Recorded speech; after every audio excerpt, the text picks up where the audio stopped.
وبركاته. الحمد لله وكفى وسلام على عباده الذين اصطفى. أما بعد فأعوذ بالله من الشيطان الرجيم. بسم الله الرحمن الرحيم. ألا إن أولياء الله لا خوف عليهم ولا هم يحزنون الذين آمنوا وكانوا يتقون. وقال النبي صلى الله عليه وسلم: المرء مع من أحب، أو كما قال عليه الصلاة والسلام. صلى الله على سيدنا ومولانا محمد وعلى آله وأصحابه وسلم. صلى الله على سيدنا ومولانا محمد وعلى آله وأصحابه وسلم. لا إله إلا الله محمد رسول الله. لا إله إلا الله محمد رسول الله. محترمی و مکرمی صدر جلسہ حضرات علماء کرام উপস্থিত আমার দিনরোধী মুসলমান ভাই সম্প্রদায়ের অন্তরালে মা ও বোনেরা, আল্লাহ রাব্বুল আলামিনের অসীম অসংখ্য শুকরিয়া। আল্লাহ তাআলা মেহেরবানি করে তাহফুজুল কোরআন পরিষদের উদ্যোগে আয়োজিত 2 দিন ব্যাপী এই তাফসীরুল কোরআন মাহফিলের আজকে প্রথম দিনের এই অধিবেশনে আমরা সবাই শরীক হওয়ার সুযোগ পেয়েছি। শুকরিয়া আদায় করি আলহামদুলিল্লাহ। আল্লাহ তাআলা এই উপস্থিতিকে নাজাতের জরিয়া বানিয়ে দিন, আমিন। বারাকাতুল ইসলাম, উলামায়ে কেরামের জবান থেকে আপনারা মূল্যবান আলোচনা শুনেছেন। আর ইতিমধ্যেই আমাদের মধ্যে তাশরীফ এনেছেন আমাদের অত্যন্ত প্রিয় ভাজন ব্যক্তিত্ব, শ্রদ্ধাভাজন ব্যক্তিত্ব হযরত আল্লামা শেখ মুমতাজউদ্দিন সাহেব দামাত বারাকাতুহুম শাইখ বরদেশী হযরত তাশরীফ এনেছেন। হযরতের মূল্যবান আলোচনা হবে। এখন অল্প সময়ের জন্য আমি আপনাদের সামনে বসেছি এবং অল্প কিছু কথা হবে। আমার আসলে ঠান্ডাও লেগে গেছে, শরীর তেমন ভালো না। তারপরও আপনাদের এখানে দেখার জন্য আপনারা অনেক আগে দাওয়াত লিখিয়েছেন, ওয়াদা রক্ষার জন্য মূলত উপস্থিত হওয়া। তো যাই হোক, বেশি কথা বলবো না। আমাদের যেহেতু একটা বিষয়ের উপর আলোচনা দেওয়া হয়েছে, সেটা হচ্ছে হক্কানি পীরের পরিচয়। এই প্রসঙ্গে অল্প কিছু কথা বলতে চাই। সূরা ইউনূসের ৬২ নম্বর আয়াত আমি আপনাদের সামনে তেলাওয়াত করেছি। এর আলোকে এই প্রসঙ্গে, নির্ধারিত প্রসঙ্গে কিছু কথা বলার ইচ্ছে করেছি। ওয়া মা তাওফীকি ইল্লা বিল্লাহ। ভাইরা আমার, হক্কানি পীরের পরিচয় আসলে বর্তমান সময়টা অত্যন্ত গুরুত্বপূর্ণ একটা ব্যাপার। কারণ আপনারা নিজেও অনুভব করতেছেন যে এই বিষয়টাকে নিয়ে কি ধরনের বিভ্রান্তি সমাজের মধ্যে চলতেছে। নকল আসলের চেয়ে নকলের সংখ্যা বেশি। আর এই বিষয়টা হচ্ছে এমন মারাত্মক, অন্য জায়গায় ভুল করলে মোটামুটি কিছু লস দিয়েও যান বাঁচানোর ব্যবস্থা হয়, কিন্তু এই সমস্ত পয়েন্টে যদি মানুষ ভুল করে তাহলে মানুষেরা ক্ষতিপূরণের সুযোগ থাকে না, সব বরবাদ হয়, দুনিয়া আখিরাত সব বরবাদের ব্যবস্থা হয়ে যায়। সেজন্য সত্যিকারের পীর বুঝতে হবে, ধরতে হবে, এদের ব্যাপারে জানতে হবে। ভাইরা আমার, এখানে সংক্ষেপে প্রথমে একটা কথা বলবো। আল্লাহর ওলি হওয়া আর পীর হওয়া এক জিনিস নয়। আমরা দুই জিনিসে এখানে তালগোল পাকিয়ে ফেলি। আল্লাহর ওলি যারা, এরা পীরও হবে, এটা জরুরি না। কারণ আল্লাহর ওলি হওয়া মানে আল্লাহর দুস্থ বন্ধুত্ব অর্জন করা। যারা আল্লাহর বন্ধু হতে পারে, দোস্ত হতে পারে, এরাই আল্লাহর ওলি। তো এই ক্ষেত্রে আল্লাহ রাব্বুল আলামিন ব্যাপক সুযোগ দিয়ে দিয়েছেন মানুষ আল্লাহর সাথে বন্ধুত্বের সুযোগ। এটা আল্লাহ সব ধরনের মানুষকে দিয়ে দিয়েছে, শিক্ষিত হোক অথবা না হোক, আরবি হোক আজবি হোক, শিক্ষিত হোক শিক্ষিত না হোক, পুরুষ হোক নারী হোক, যে কোনো লেভেলের মানুষ হোক, সে চাইলে আল্লাহর দেওয়া শর্ত পূরণ করলে আল্লাহর সাথে দোস্তি করতে পারবে, আল্লাহর ওলি হতে পারবে। বলেন সুবহানাল্লাহ। এটা বিশাল বড় একটা সুযোগ কিন্তু আমাদের। কারণ আমরা দেখি দুনিয়ার মধ্যে কোনো বড় লোক, মানে কোনো শিল্পপতি অথবা বড় কোনো লিডার, সে সাধারণ কোনো মানুষের সাথে, জনগণের সাথে দোস্তি করতে পারবে না। এমনিতে নিজের প্রয়োজনের খাতিরের ভাব ধরতে পারবে, কিন্তু বন্ধুত্ব, আন্তরিক বন্ধুত্ব করবে। কেন করবে না? সে জানে তার ক্লাস আমার ক্লাস সমান সমান। তার সাথে যদি বন্ধুত্ব করি, মনে করুন কোম্পানির ডিরেক্টর, কোম্পানির ওনার, মালিক, এরা কোনো কর্মচারীর সাথে দোস্তি করবে। কেন করবে না?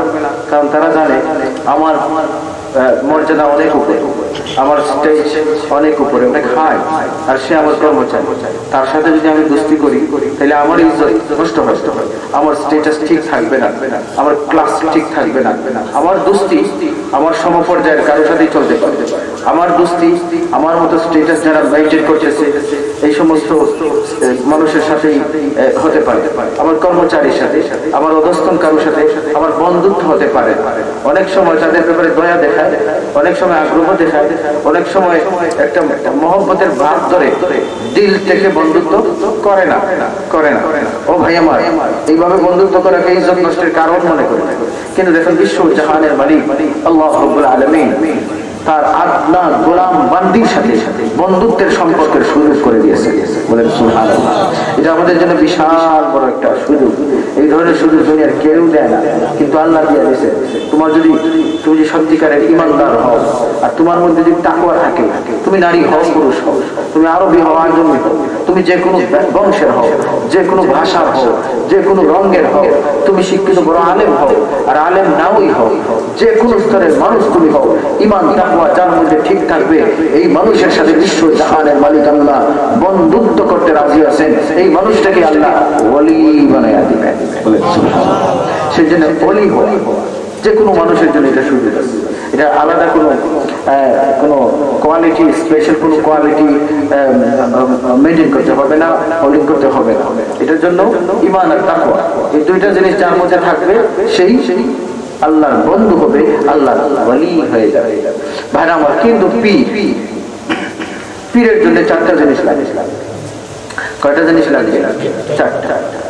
পীর চারটা জিনিস না হলে হতে পারতে পারে। আসলে পীর কি? পীর তো ফার্সি শব্দ। আমি বোঝার জন্য বলি, মনে করুন পীরের আমরা যে অর্থটা মনে রাখতে পারি সেটা হচ্ছে উনি একজন ডাক্তার। পীর হলেন একজন ডাক্তার, উনি রুহানি চিকিৎসা করছেন। আমাদের আধ্যাত্মিক রোগের চিকিৎসক যিনি হবেন উনি মূলত পীর হিসাবে আমরা ধরতে পারি। তো এই ধরনের মানুষের কোয়ালিটি কি হবে? পীর কারা হবে? চারটা গুণ যার মধ্যে থাকবে তিনি পীর হতে পারবে, তিনি রুহানি ডাক্তার বলতে পারবেন। চারটা গুণ। তো এই চারটা গুণ কি এটা বোঝার জন্য আমি একটা উদাহরণ দিব। এই উদাহরণের আলোকে চারটা কথা বলবো। উদাহরণ কি? মনে করুন ভালো একজন ডাক্তার, ভালো একজন ডাক্তার, এই ভালো ডাক্তারের চারটা জিনিস লাগে। এক নম্বর হলো উনি মেডিকেল লাইনে পড়াশোনা করবেন, এটা হলো প্রথম গুণ। এমনিতে পড়াশোনা নাই কিন্তু খুব বড় ডাক্তারের সন্তান। বড় ডাক্তারের সন্তান হলেই ওনার কাছে মানুষ চিকিৎসার জন্য যাবে। কেন যাবে না?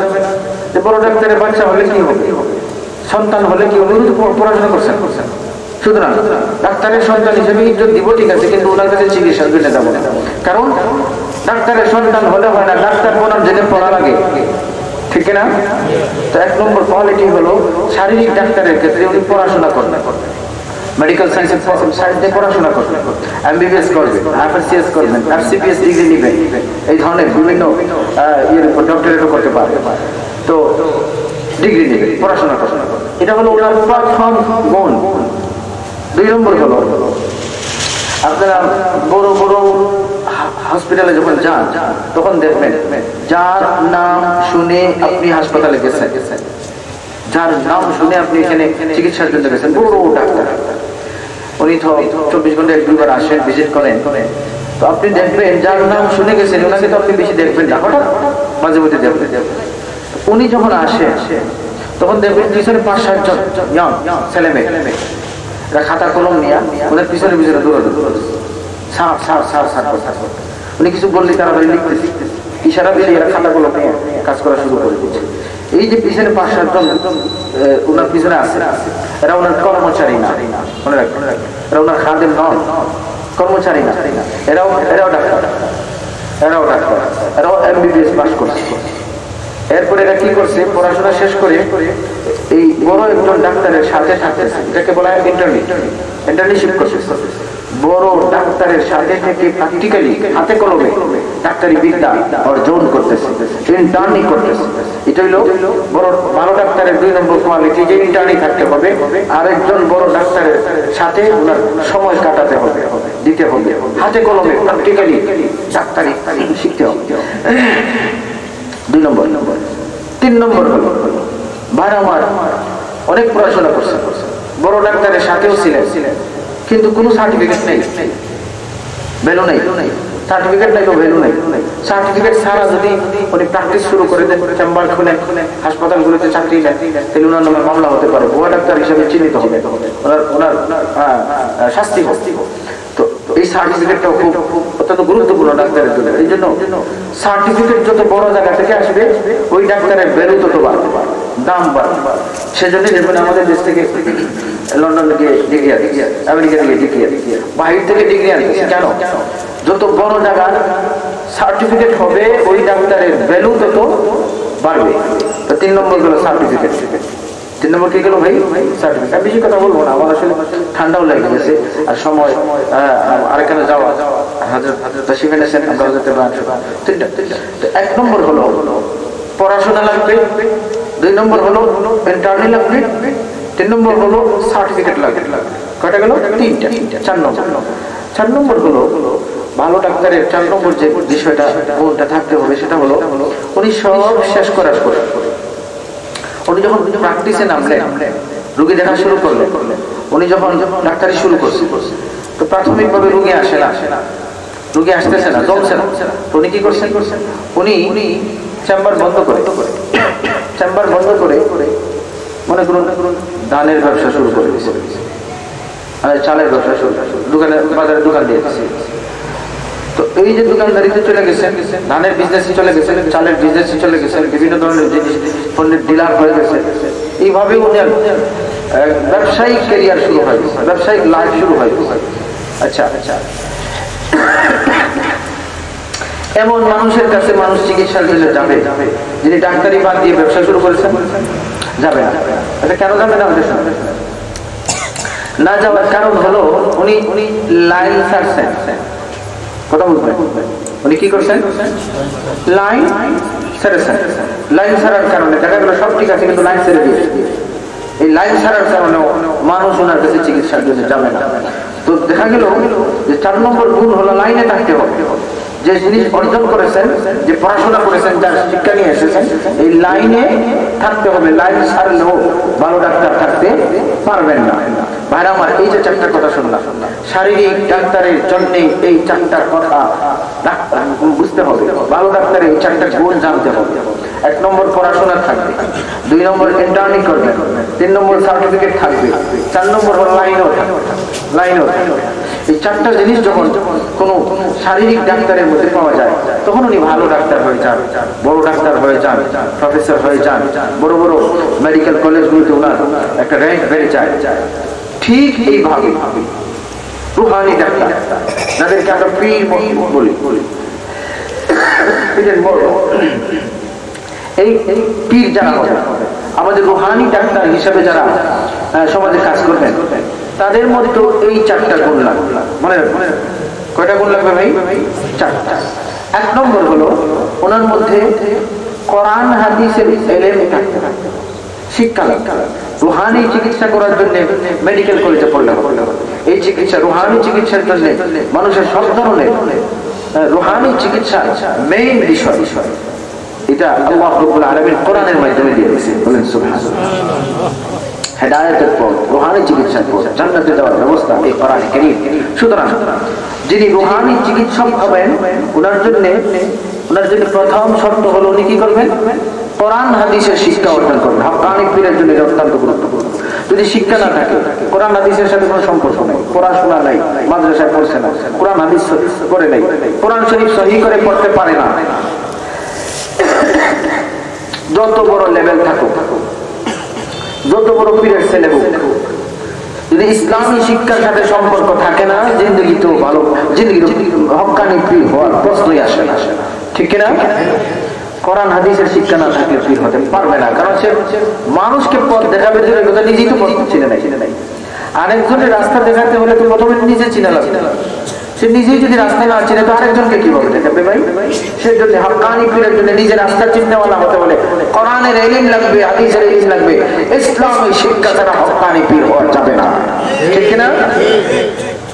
2 নম্বর, ওই যেভাবে শারীরিক রোগের চিকিৎসকের জন্য 2 নম্বর যে বিষয়টা ছিল ইন্টার্নি করা। বড় কোনো ডাক্তারের সাথে উনি প্র্যাকটিক্যালি ডাক্তারি শিখেছেন, হাতে কলমে শিখেছেন, ওনার পিছনে সময় দিয়েছেন, উনি কি করেন এগুলো ফলো করেছেন, দেখেছেন, এরপরে বড় ডাক্তারের অনুশীলন ওনার হয়েছে। ঠিক এইভাবে আধ্যাত্মিক লাইনে, রুহানি চিকিৎসার লাইনে হক্কানি পীর যদি হতে হয়, আরেক আল্লাহর ওলির সাথে সময় দিতে হবে, আরেক হক্কানি পীরের সাথে ওনার কানেকশন থাকতে হবে। আর যদি দেখা যায় না ওনার অন্য কোনো পীরের সাথে সম্পর্কই নেই, নিজে নিজে পীর হয়, পীরের ঘরের পীর হয়, বিভিন্ন ডাকুল পীরে পীর হয়, মনে রাখবে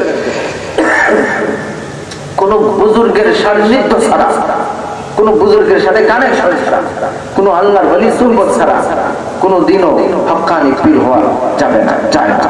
ঠিক কিনা?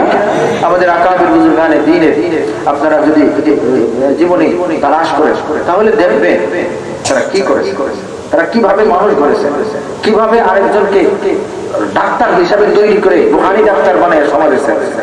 আমি প্রায় সময় বলে হযরত আল্লামা রশিদ আহমদ গাঙ্গুহি রহমাতুল্লাহ আলাইহি, হযরত মুহাজির মক্কি রহমাতুল্লাহ আলাইহির কাছে বায়াত ছিলেন।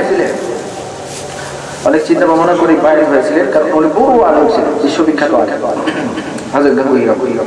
যাই হোক, তো পীর সাহেবের সুহবতে এমনিতে আগে অনেক বড় আলেম ছিলেন, কিন্তু হযরত মুহাজির মক্কি রহমাতুল্লাহ আলাইহি ফয়েজে ধন্য হয়ে ওনার সুহবতে ওনার মধ্যে যে পরিবর্তনগুলো এসেছে, তিনি নিজে বলেছেন যে হুজুর আমার মধ্যে আমি 3টা জিনিস এখন অনুভব করি, আগেগুলো ছিল না।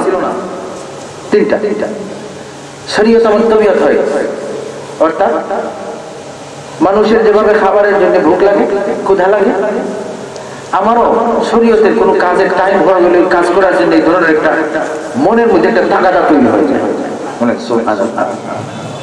শরীয়ত অভ্যাসে পরিণত হয়, শরীয়তের কাজগুলো উমরে শরিয়া এটা অভ্যাসে পরিণত হয়। হ্যাঁ, আমার শরীয়তের কাজগুলো করার জন্য মনেই বলতে থাকে যে এটা করার দরকার, এটা এখন করো, এটা করতে হবে। 2 নম্বর হলো বদনাম প্রশংসা, অর্থাৎ মাদহাদাম, বদনাম এবং প্রশংসা, তারিফ, দুটোটা এক ধরনের লাগে। কেউ প্রশংসা করলে মনের মধ্যে পরিবর্তন হয় না, বদনাম করলে মনে কোনো পরিবর্তন হয় না। বলে সুবহানাল্লাহ, এই বুজুর্গের সান্নিধ্যের আসরে নিজেই বলেছেন, আপনার কাছে বয়াত হওয়ার পরে, আপনার কাছে বয়াত হওয়ার পরে 3টা জিনিসের মধ্যে এই ধরনের পরিবর্তন আমি বুঝতেছি, 3টা জিনিস আমার মধ্যে পাচ্ছি। তো বদনাম, কেউ বদনাম করলেও মনে কোনো এফেক্ট করে না, প্রশংসা করলেও করে না, মনে চেঞ্জ হয় না, পরিবর্তন। 3 নম্বর তিনি যে কথাটা হযরত আল্লামা রশিদ আহমদ গাঙ্গুহি রহমাতুল্লাহ আলাইহি বললেন যে হযরত শরীয়তে যে বিধানগুলো আছে, এই বিধানের মধ্যে আমি কোনো সংঘর্ষ দেখতে পাই না, তারুজ পাই না, নুসুসে শরিয়ার মধ্যে কোনো তারুজ পাই না। অথচ আগেও বড় আলেম ছিলেন, কিন্তু বুজুর্গদের সহবত, আরেকজন আল্লাহর ওলির সান্নিধ্য, ওনার মধ্যে যে পরিবর্তনগুলো এনেছিল, এত বড় আলেম হওয়ার পর আরেক বুজুর্গের মাধ্যমে ওনার এই ধরনের আভ্যন্তরীণ রুহানি ইনকিলাব পয়দা হয়েছিল। ঠিক এইভাবে কোন বুজুর্গের সান্নিধ্যে থাকলে এই মানুষটার মধ্যে বিভিন্ন ধরনের পরিবর্তন শুরু হয়। এই পরিবর্তনের মাধ্যমে আস্তে আস্তে একজন রুহানি ডাক্তারে পরিণত হয়ে যায়। বলেন সুবহানাল্লাহ।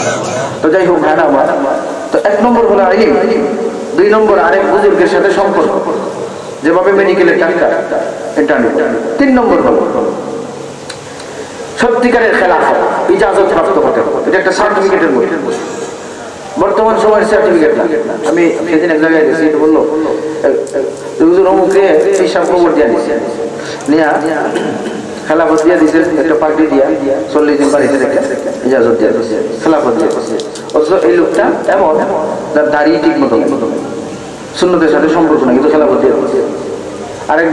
আরেকজন আমার এক সাথী বলল, একদিন এক মাহফিলে শুনলাম ফজরের পরে পিসাব মুরিদদেরকে ডাক দিতেছেন, মুরিদদেরকে ডাকছেন অমুক কোথায়, তমুক কোথায়, তমুক কোথায়। সব মুরিদ ঘুমে, ফজর নামাজ পড়ছে না। তো ফজর নামাজ না পড়ে ঘুমাইতেছে, পিসাব ডাকতেছেন কেন? তাদেরকে সবাই খেলাফতে দিবেন। কথা বুঝতেছেন? খেলাফত দেওয়ার জন্য মাইকে ডাকা হচ্ছে, আর মুরিদ সবাই নামাজ বাদ দিয়ে ঘুমায়। এই ধরনের খেলাফতে হবে না ভাই, এই ধরনের খেলাফতে কোনো ভ্যালু থাকবে না। সত্যিকারের ইজাজত হলো, খিলাফত হলো এমন একটা আধ্যাত্মিক সার্টিফিকেট। কোনো আল্লাহর ওলি যদি কাউকে এই দায়িত্ব দিয়ে থাকে, কোনো আল্লাহর ওলির মাধ্যমে যদি এটা পেয়ে থাকে, এটা উনি দেন নাই, আল্লাহর পক্ষ থেকে সার্টিফিকেট ওটা দিয়ে দেওয়া। সেই জন্য এটার ভ্যালু অনেক বেশি। এই ভ্যালুর মাধ্যমে উনাকে আল্লাহ রুহানি চিকিৎসার লাইনে খেদমতের তৌফিকও দিয়ে দেন। বলে সুবহানাল্লাহ।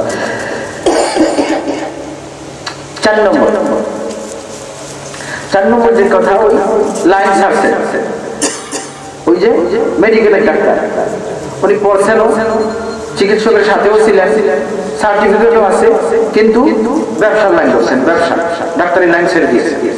ওনার কাছে কেউ যায় না চিকিৎসা। ঠিক ওইভাবে কোনো মানুষ পড়াশোনাও করছেন, পেশাবের সাথেও ছিলেন, এইভাবে ইজাজত পাইছেন, কিন্তু পরে দেখা গেল ওনার নিজের লাইন ঠিক নেই, আমল নিজের আমলই ঠিক নেই, সুন্নতের সাথে কোনো সম্পর্ক। মনে রাখবেন, এই লাইন যদি ছেড়ে দেওয়া হয়, যত বড় লেভেল থাকুক, যত কোয়ালিটি ওনার থাকুক, নিজের আমল যদি ঠিক না থাকে, উনি কোনোদিন পীর হতে পারবেন না। ঠিক কিনা? কারণ আগের যুগে পীর মাশায়েখ বুজুর্গ মুর্শিদদের পরিচয় হতো আমলের দিকে লক্ষ্য করে। হযরত বাজিদ বুস্তামি রহমাতুল্লাহ আলাইহি এক পীর সাহেবের খবর পাইছেন, যে উনি বিশাল বড় পীর। তো উনি বাজিদ বুস্তামি রহমাতুল্লাহ আলাইহি মুরিদ টুরিদ নিয়ে দেখা করার জন্য গেছেন, পীর সাহেবকে দেখা। তো গিয়ে দেখে পীর সাহেব যিনি, উনি ঢোকার সময়, মসজিদে ঢোকার সময় বাম্বা দিয়ে ঢুকছেন। কথা বুঝতেছেন? আমার পীর সাহেব কি করছেন? বাম্বা দিয়ে মসজিদে ঢুকছেন। হযরত বাজিদ বুস্তামি রহমাতুল্লাহ সাথে সাথে ওনার মুরিদ টুরিদ নিয়ে, সাথী সঙ্গী নিয়ে বলেন, না আমি আর এখানে থাকতে রাজি। উনি পীর হতেই পারেন, পীর হতেই পারেন। উনি নবীর সুন্নতের খেলাফ উল্টা কাজ করেছেন। নবীর সুন্নতের সাথে যার সম্পর্ক নাই, যত বড় লেভেল হোক, সে পীর হতে পারে না। ঠিক কিনা? তো যাই হোক ভাইরা আমার, হাক্কানি পীরের পরিচয়, এই ব্যাপারে সংক্ষিপ্ত এই কথাগুলো মনে রাখবেন। 4টা কোয়ালিটি মনে রাখবেন, 4টা। 1 নম্বর হলো কোরআন হাদিসের ইলম, 2 নম্বর হলো বড় কোনো বুজুর্গের সাথে সম্পর্ক, 3 নম্বর হলো আধ্যাত্মিক সার্টিফিকেট, ইজাজত থাকে, 4 নম্বর হলো ওনার লাইনও ঠিক থাকে। আমলের দিকে ওনার আমলে এমন অবস্থা হচ্ছে যে ফরজ সুন্নাত ওয়াজিব সারা দূরের কথা, মুস্তাহাবও ছাড়তে রাজি হবেন না। এই সমস্ত মানুষই হাক্কানি পীর হিসাবে আমরা বুঝতে পারি। যদি এমন মানুষের সাথে আমাদের সম্পর্ক তৈরি করতে পারি, ইনশাআল্লাহ তাদের মাধ্যমে আমরা পথ পাবো, হেদায়েতের পথে চলতে পারবো। তাদের মাধ্যমে আমাদের রূহানি রূপ থেকে মুক্তির ব্যবস্থা হবে, এবং এই উসিলায় আল্লাহ নেক বান্দাদের সাথে জান্নাতে যাওয়ার ব্যবস্থা হবে। যাই হোক, আল্লাহ তাআলা আমাদেরকে কথাগুলো বুঝান, আমলের তৌফিক দান। আমিন। আখির দাওয়ানা আলহামদুলিল্লাহ।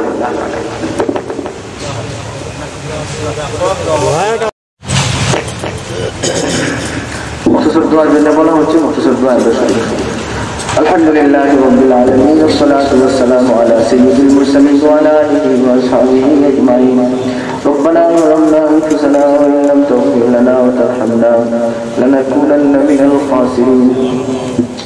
ربنا آتنا في الدنيا حسنة وفي الآخرة حسنة وقنا عذاب النار. اللهم اغفر لنا ولوالدينا وارحمهما كما ربياني صغيرا. رب العالمين الله जिंदगी समस्त गुनाहों पे तौबा करो। अल्लाह दया करी তুমি আমাদের মাফ করে দাও। আয় পরবর্তীকালে আলো আমরা সমস্ত নয়া পুরাণ মুর্দেগানে মাফ করে দাও। বিশেষ করে এই এলাকার সমস্ত মুর্দেগানে মাহফিল ওসিলায় মাফ করে দাও।